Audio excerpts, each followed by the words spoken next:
Tales of Mithrym.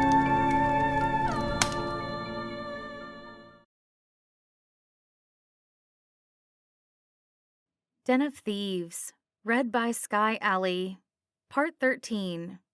Grandad.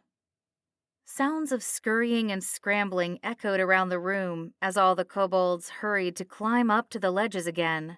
They began whooping and cheering as the cacophony was added to by the heavy thud of footfall.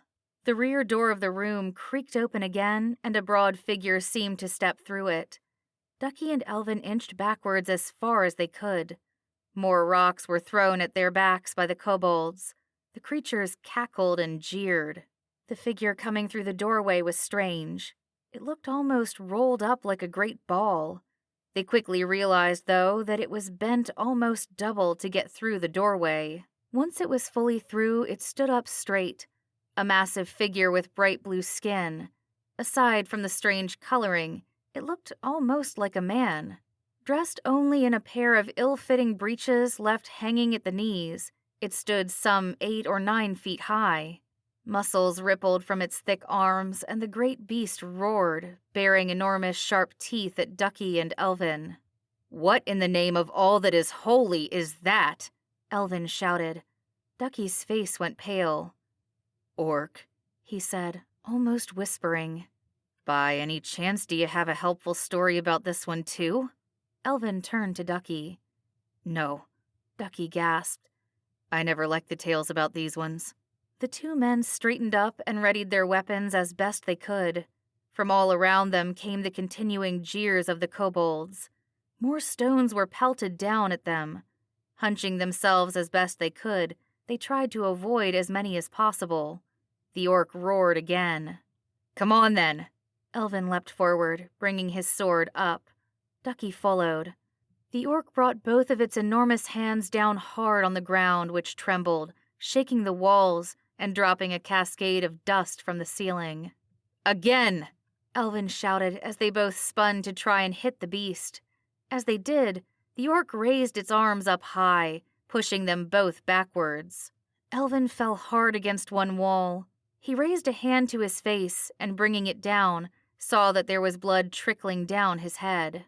He turned just in time to see the great beast's hand coming for him again. He dodged just in time, dropping down to his haunches, then rolling away to stand next to Ducky. The orc's hand slammed into the stonework, shaking the whole wall. Cracks could be heard running up the wall, and a small piece of it tumbled down into the room. Dim light shone through the small opening. Elvin was panting as he signaled to Ducky to draw around and flank it. Just then, a voice echoed down from the ceiling. "That's it! Get him to do that again! I'll keep working it from here." "Was that—" Ducky looked up. "No time! Come on!" Elvin pulled him sideways, and they faced up on the orc again. Over their heads, they heard the sound of metal on stone. Something was hitting against the roof. "Now!" Elvin shouted. The two men leapt at the orc again. Ducky's arms fell as he moved, wincing at the pain from the goblin's attack. His hands met the chest of the orc, though, and it lost its balance, fumbling backwards and slamming into the wall again. More dust fell, and another piece of the wall crumbled down. The kobolds began to jump down now. They rounded on the men and gnashed their teeth menacingly. Each kobold found a weapon, pulling out knives from their pockets, or grabbing at daggers and great carving knives from their piles of stolen goods. Elvin and Ducky formed up again. The orc roared loudly at them and flexed its muscles. The sound sent more dust cascading down on their heads. "Come on! Keep it up!" came the voice from above them again. "What?" Elvin looked up. As he did, though, another stone was thrown at his face by a kobold. It laughed at him as he turned back. His head was swimming. Ducky was having trouble staying standing. "Together!" Elvin called to Ducky. "Lean on me!" The two men leaned together. At Elvin's signal, they rushed at the orc and slammed it hard into the wall behind. The hands of the kobolds clawed at them as they did, and they both leapt backwards, crying out in pain. Stumbling back, they saw the orc had almost buried itself in the wall behind.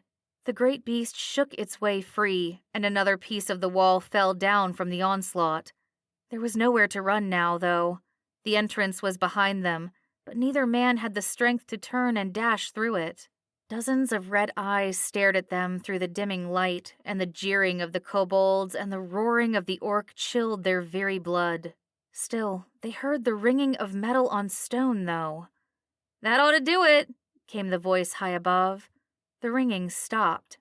The mass of monsters moved on towards Ducky and Elvin. Sharp teeth and claws could be seen as the host of kobolds began to leap towards them. The two men, exhausted, stumbled backwards and fell on their backs into the passageway. "We had a good try," Elvin said, turning to Ducky. "Yeah, can't say as I ever thought I'd see any of this for real," Ducky laughed. They both closed their eyes as the creatures hurried towards them. All of a sudden, though, they stopped. Elvin and Ducky opened their eyes and looked as the whole host seemed distracted by a rumbling coming from high above. A small stone hit Elvin in the face again, but it was not thrown this time. It had fallen from the ceiling. The rumbling grew louder, and soon there was a waterfall of dust and small stones falling down. Ducky and Elvin inched backwards as the creatures began falling over each other to look for a way out.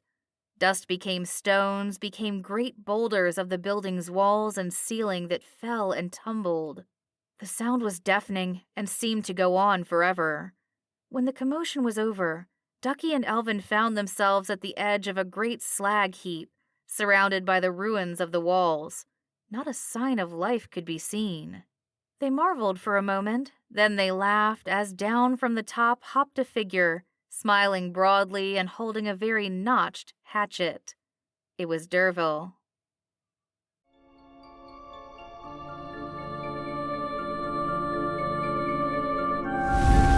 Tales of Mithrym are written by Jimmy Clephane.